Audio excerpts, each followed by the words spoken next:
د 1945 میلادي کال د اپریل په 13 اډولف هټلر او د هغه میرمنې ایوا براون تر ځان وژنې مخکې ټول هغه څه وسوځول چې په دوی پورې اړه درلوده. عکسونه، لیکونه، اسناد او هر هغه څه چې په دوی پورې مربوط ول. هټلر نه غوښتل چې خپل هیڅ ډول آثار خلکو ته په میراث پرېږدي. په هغه وخت کې هیڅوک هم نه پوهېدل چې د هټلر تر مرګ مخکې د هغه په سمڅه کې چې په انګلیسي کې ورته بنکر وایي څه پېښ شول. بنکر هغه مضبوط او خوندي ځای ته وایي چې عموما د جګړې، بمبارۍ یا خطر پر وخت د پټېدو او ساتنې لپاره جوړیږي. خو 19 کاله وروسته د کمانډنټ رایمونډ روز په نوم یو فرانسوي افسر او یو پرایویټ کلکټر یا هغه څوک چې قیمتي شیان د خپل شخصي شوق لپاره راټولوي د هټلر په اړه داسې څه نړۍ ته ښیي چې ټوله نړۍ ورته ګوته په غاښ پاتې کیږي.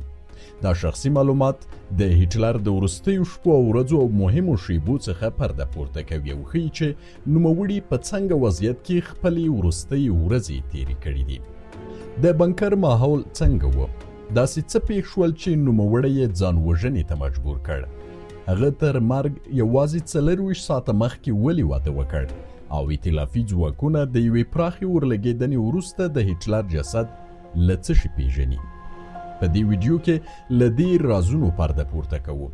هیله ده چې تر پای راسره پاتې شئ او که زموږ چینل ته نوي یاست نو سبسکرایب ترڅنګ د زنګولي تڼۍ خامخا کېکاږئ.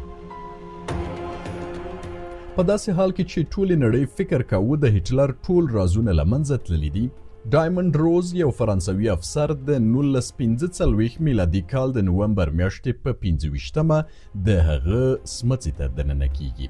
ګوري چې 26 زینې یوې تیاره خونې ته ښکته شوي دي، چیرته چې یو چټل اتاق دی او پکې کاغذونه، میزونه او څوکۍ هر څه ګډوډ پراته دي. نوموړی د یادې خونې په تیارو کې هغه کاغذونه پیدا کوي چې نازیانو یې د پټولو هڅه کړې وه او دا کاغذونه د هټلر د وروستیو شپو او ورځو په اړه پاخه سندونه په لاس ورکوي. دا سندونه ښیي چې نوموړي د خپل ژوند تر وروستیو شیبو پورې د بریا خوبونه لیدل او حتی د خپل ځان په وژنه کې هم خپله بریا لټوله. تر مرګ یوازې 10 ورځې مخکې هټلر فکر کاوه چې نازي جرمني به پر ټوله نړۍ حکومت کوي، خو اوس یې دا هیله په یو خوب بدله شوې ده.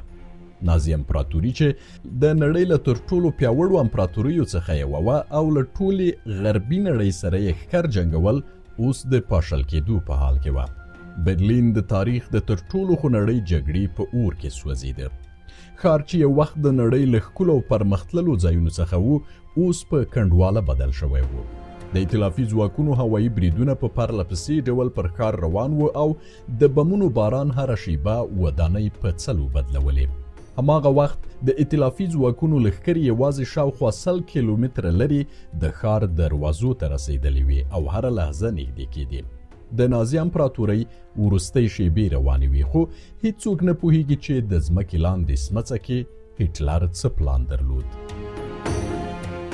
دې سمڅې د برلین په زړه کې د برندنبرګ دروازه کې د هغه وخت د نازي حکومت د مرکزي دفتر د باغ لاندې شاوخوا 8 تر 10 مترو پورې د ځمکې لاندې ژور موقعیت درلود او د ضخیم کانکریټي دیوالونو له امله د هوایي بمباریو پر وړاندې نسبتاً خوندي ګڼل کېده. دا یو عادي سمڅه نه وه، بلکې د نازي جرمني د حکومتي انجینر او د هټلر د نږدې ملګري انجینر البرټ سپیر په ډیر ځانګړي ډیزاین جوړه کړې وه. که څه هم دا سمڅه د لومړي ځل لپاره په 1946 کال کې جوړه شوې وه، خو په 1943 او 1944 کلونو کې د ائتلافي ځواکونو د هوایي بمباریو تر سختېدو وروسته د هټلر تر مستقیم نظارت لاندې پراختیا او لا قوي جوړښت وموند. دې سمڅې ته په جرمني ژبه کې فیر بنکر ویل کېده. دا نوم له 2 برخو جوړ دی. فور چې رهبر ته ویل کېږي او بنکر د ځمکې لاندې خوندي پناهځای، یعنی د رهبر پناهځای. دا یوازې یو نوم نه و، بلکې د تاریخ د هغو شیبو سمبول و چیرته چې اډولف هټلر پکې پر ټولې نړۍ د واکمنۍ خوبونه لیدل او هم یې د واک وروستۍ شیبې پکې تېرې شوې. د سمڅې دننه فضا سړه، تیاره او درنه وه. اوږدې او لندې لارې لرلې او ترې تر ټولو درانه او عجیبه جوړښت لرونکي کانکریټي دیوالونه چاپیر وو چې د هر ګام ازانګي پکې غږ جوړاوه او هوا یې یو ډول بویه نه لګېده. هلته وخت لکه ولاړ چې وي او پر ټوله فضا درنه چوپتیا او ویرونکې تیاره حاکمه وه. ویل کېږي چې د دې سمڅې دننه جوړښت د یوې کوچني هستوګنځي په څیر و چې د هټلر لپاره د میټینګ یوه خونه، 2 تشنابونه، یوه د خوب خونه، د ناستې خونه او د ایوا بران لپاره جلا خونه پکې موجوده وه. په همدې میټینګ روم کې به هټلر د ورځې 2 ځله له خپلو پوځي جنرالانو سره ناستې کولې، د جګړې نقشې به یې کتلې او د وروستیو دفاعي پلانونو پریکړې به یې کولې. دې سمڅې د ظاهري خاموشۍ تر شا یو ډیر ډارونکی او فشار لرونکی ماحول درلود. د کانکریټي دیوالونو بندښت او تیاره دهلیزونو داسې احساس ورکول چې هر څه پکې بند او له نړۍ جلا دي. د هوا لپاره پکې یو ځانګړی تخنیکي سیستم لګېدلی و چې د پایپونو او ماشینونو له لارې به تازه هوا دننه راوستل کېده او زړه هوا به له دننه څخه د باندې ایسته. دا جریان په دوامداره ډول روان و ځکه د ځمکې لاندې تړلې فضا کې د هوا بدلون حیاتي اړتیا وه، خو بیا هم د فلټرونو او ماشینونو سره سره فضا تل درنه، سړه، مصنوعي احساسېده، لکه هوا چې په زور دننه ساتل شوې وي. په وروستیو ورځو کې د هټلر روغتیا هم ښه نه وه. ویل کېږي چې هغه د پارکنسن ناروغۍ نښې لرلې، لاسونه به یې رېږدېدل او حرکتونه یې بیخي بدل شوي وو. هممهاله یې رواني وضعیت هم ورځ تر بلې خرابېده، عصبي، شکمن او له واقعیت څخه لرې کېدونکی. د جګړې وروستۍ صحنې په همدې تیاره سمڅه کې د یو داسې انسان تر سیوري لاندې روانوي چې بدن او ذهن یې دواړه له سقوط سره مخ وو. د دې لپاره چې هغه خپل حالت پټ وساتي، ویل کېږي چې له خلکو سره د لیدو پر وخت به یې خپل چپ لاس تل په جیب کې ساته څو د لاس د رېږدېدو نښې یې پټې پاتې شي. په وروستیو 10 ورځو کې د هټلر حالت لا ډیر خرابېږي. د لاسونو پړکې زیات شوی او په تګ کې هم ښکاره ستونزې لرلې. قدمونه یې ناپایدار او حرکتونه یې سخت شوي وو. د هغه د شاوخوا کسانو او ډاکټرانو یادښتونو له مخې د هغه د مخ رنګ هم ورځ تر بلې سپین او بې ځواکه کېده. د فشار، ناروغۍ او رواني سقوط له امله یې څېره داسې بدله شوې وه چې له خپل اصلي عمر څخه 15 کاله مشر او ستړی ښکارېده. کله به چې د هغه پوځي جنرالان د لیدو لپاره ورتلل او د هغه حالت به یې له نږدې کتل، ډیر به حیرانېدل او په ښکاره ډول به یې د هغه د روغتیایي وضعیت په اړه اندېښنه څرګندوله، ځکه د یو وخت ځواکمن رهبر اوس په کمزوري او مات شوي انسان بدل شوی. په همدې وخت کې د هغه شخصي ډاکټر تیودور مورل به هره ورځ د هغه خونې ته ورته او هغه ته به یې د ګلوکوز او ویټامینونو ستنې لګولې ترڅو د هغه بدن ته لږ ځواک او انرژي ورکړي.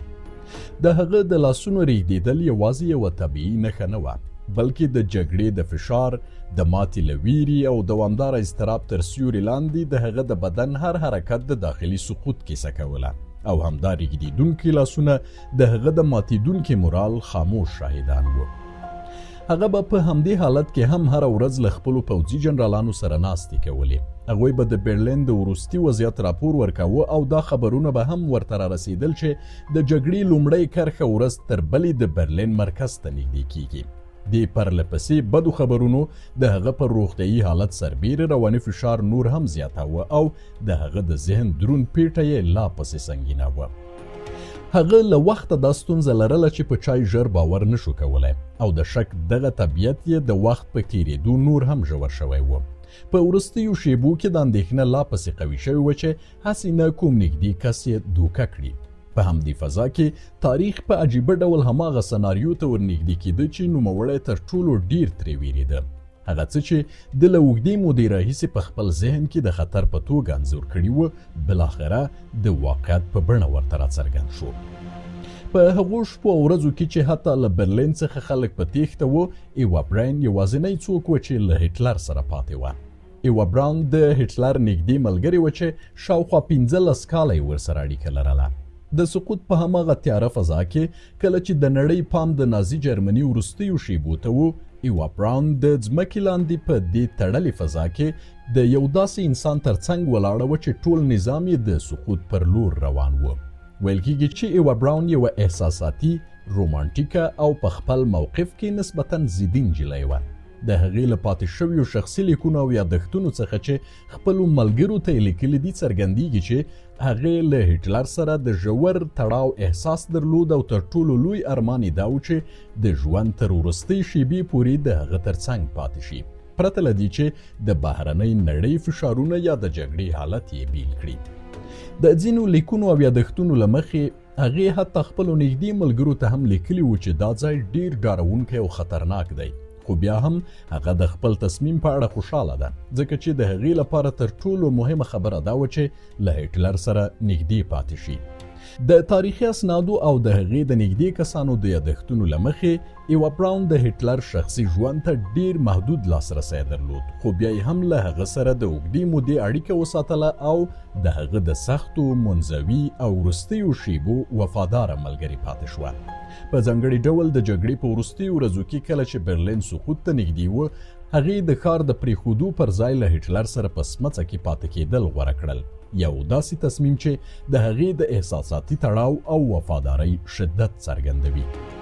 د سمڅې د باندې په هماغه شپو ورځو کې برلین د جګړې په یو ستر او خونړي میدان بدل شوی و. د ائتلافي ځواکونو الوتکو چې امریکا، بریټانیا او فرانسه پکې شامل وو پر ټول ښار داسې اور بل کړی و چې رڼا ورځ یې پرې توره شپه کړې وه. پرله پسې هوایي بریدونو د برلین فضا له لوګي، اور او چاودنو ډکه کړې وه. د بمونو غږونه به شپه او ورځ نه تم کېدل، ودانۍ به نړېدې او د ښار کوڅې به د جګړې د وروستیو او خونړیو شیبو خاموشې شاهدانې وې. په همدې وخت کې ائتلافي ځواکونه د ښار په 100 کیلومترۍ کې د اډولف هټلر ځواکونو سره په سختو جګړو بوخت دي. د برلین او هټلر د ساتنې لپاره لا هم شاوخوا 1500 ټانکونه او نږدې 15,000 سرتیري موجود وو، خو له دې ټولو سره سره د نازي جرمني ستره امپراتوري ورو ورو د پاشل کېدو او سقوط پر لور روانه وه. د جګړې کرښې هره ورځ د ښار مرکز ته نږدې کېدې او داسې ښکارېده لکه تاریخ چې د یوې سترې امپراتورۍ وروستۍ پاڼې لیکي. هټلر چې یو وخت یې پر نړۍ د زرکلنې امپراتورۍ خوب لیدلی و، اوس د بشپړې ناکامۍ نه یوازې څو ګامه لرې پاتې و. د برلین اوسیدونکي د هوایي او ځمکنیو بریدونو له ویرې له خپلو کورونو په تېښته وو. د ښار کوڅې له ویرې، لوګي او ګډوډۍ ډکې شوې وې، خو بلخوا د نازي جرمني راډیوګانو لا هم خلکو ته د بریا او مقاومت دروغجن خبرونه خپرول. په داسې حال کې چې تبلیغاتي غږونه د راتلونکي بریا خبرې کولې، حقیقت بل څه و. ائتلافي ځواکونه د ښار له 4 خواو څخه د برلین مرکز ته د نږدې کېدو په حال کې وو او د هټلر ځواکونه د شاتګ ستړیا او ماتې له سخت واقعیت سره لاس او ګریوان وو. د یو جرمني سرتیري د خولې خبره ده چې وایي کله چې بیرته ښار ته راوګرځېدم نو هر څه دومره ګډوډ شوي وو چې ښار له پیژندګلوي وتلی و، ځکه چې هر لور ته د لوړو ودانیو پر ځای یوازې کنډوالې پاتې وې. دا هغه وخت و چې بالاخره نازي جرمني هم دا تریخ حقیقت درک کړ چې نور یې د پای وخت را رسېدلی دی. د هرمن ګورینګ کیسه هم د نازي جرمني د وروستیو ورځو له تر ټولو جنجالي او حیرانونکو پیښو څخه ګڼل کیږي. ګورینګ چې هټلر ته له تر ټولو نږدې او ځواکمنو کسانو څخه و او د نازي هوایي ځواک مشري یې کوله، یو وخت د هټلر احتمالي ځایناستی بلل کېده. خو کله چې جګړه د نازي جرمني له کنټروله ووته او برلین د سقوط پر لور روان شو، ګورینګ له برلین څخه لرې و او د وضعیت په خرابېدو پوه شو. هغه هټلر ته یو پیغام واستاوه او د پخوانیو فرمانونو له مخې یې وپوښتل چې آیا باید د جرمني مشري په لاس کې واخلي که نه؟ خو هټلر دا کار خیانت وباله. د شک، عصبانیت او رواني فشار په هماغه فضا کې هغه ګورینګ له ټولو مقامونو لرې کړ او حتی د هغه د نیولو امر یې صادر کړ. ګورینګ یې ونیو او په اعدام یې محکوم کړ، خو هغه د خپل اعدام د مودې تر رارسېدو مخکې د زهرو په خوړلو سره خپل ژوند ته د پای ټکی کېښود. دا پیښه د نازي نظام د ننه د بې باورۍ او داخلي سقوط یوه روښانه نښه وه، ځکه هغه کسان چې یو وخت د هټلر تر ټولو نږدې متحدین وو، اوس د شک او خیانت تر سیوري لاندې راغلي وو. له یوې خوا ائتلافي ځواکونه سات په سات ښار ته نږدې کېدل او له بلې خوا د خپل تر ټولو نږدې ملګري خیانت نوموړی داسې پریکړې ته مجبور کړ چې هیڅکله یې په اړه فکر لا نه و کړی. د 1945 کال د اپریل 29 د هټلر د ژوند له وروستیو او تر ټولو مهمو ورځو څخه وه. په همدې ورځ د برلین د سقوط او د نازي جرمني د وروستۍ ماتې تر سیوري لاندې هټلر په خپلې زیرزمیني کې له ایوا براون سره واده وکړ. ویل کېږي چې دا واده د شپې نه وخته په ډیر ساده او محدودو مراسمو کې ترسره شو، په داسې حال کې چې د سمڅې د باندې د جګړې غږونه اورېدل کېدل او ځواکونه د برلین مرکز ته نږدې رسېدلي وو. تر واده وروسته هټلر خپله سکرټره وغوښته او هغې ته یې د خپل وروستي وصیت او سیاسي بیان د لیکلو امر وکړ. په دې وصیت کې هغه خپل وروستي سیاسي نظریات هم ثبت کړل. ځینې نازي مشران یې له مقامونو لرې کړل او د جرمني د راتلونکي رهبرۍ لپاره یې لارښوونې ولیکلې. هغه په خپل شخصي وصیت کې دا هم ولیکل چې دی او ایوا براون نه غواړي د دښمن لاس ته ژوندي ورشي او له همدې امله یې پریکړه کړې چې ځان وژنه وکړي. همداراز یې غوښتنه کړې وه چې د مرګ وروسته دې د دوی جسدونه وسوځول شي څو د دښمن لاس ته ونه لویږي. د 1945 کال د اپریل په 13 د اډولف هټلر د ژوند وروستي ساعتونه پیل شول. ویل کېږي چې هغه لومړی د بلانډي په نوم خپل وفادار سپي ته د سایناید زهر ورکړل څو د دې زهرو اغېز وازموي. له دې وروسته هټلر او ایوا براون خپلې شخصي خونې ته ولاړل. دوی د خپل واده نه یوازې 24 ساعته وروسته پریکړه وکړه چې خپل ژوند ته د پای ټکی کیږدي. د تاریخي راپورونو له مخې هټلر د خپلې توپانچې په وسیله پر ځان ډز وکړ او لږ شېبه وروسته ایوا براون د سایناید زهرجنه ګولۍ وخوړه. وروسته ساتونکو او نږدې کسانو د دوی مړي له خونې راویستل. د بنکر د باندې باغ ته یوړل او د هټلر د مخکینی امر له مخې پر هغوی پټرول واچول او اور یې ورته کړ څو جسدونه یې د دښمن لاس ته ونه لویږي. کله چې ائتلافي ځواکونه وروسته دې بنکر ته ورسېدل له یوې تیاره خاموشي او نیمه ویجاړې شوې فضا سره مخ شول. په باغ کې د سوځېدلو جسدونو پاتې شونې وموندل.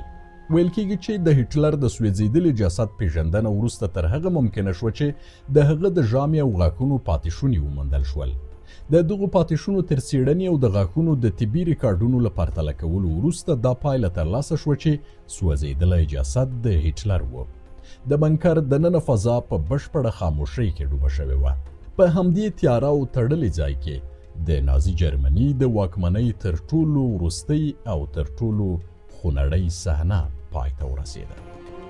که ویډیو مو خوښه شوې وي لایک یې کړئ، په کمنټ کې خپل نظر راسره شریک کړئ او که زموږ یوټیوب چینل ته نوي یاست نو چینل سبسکرایب کړئ او ترڅنګ یې د زنګولي تڼۍ هم کېکاږئ.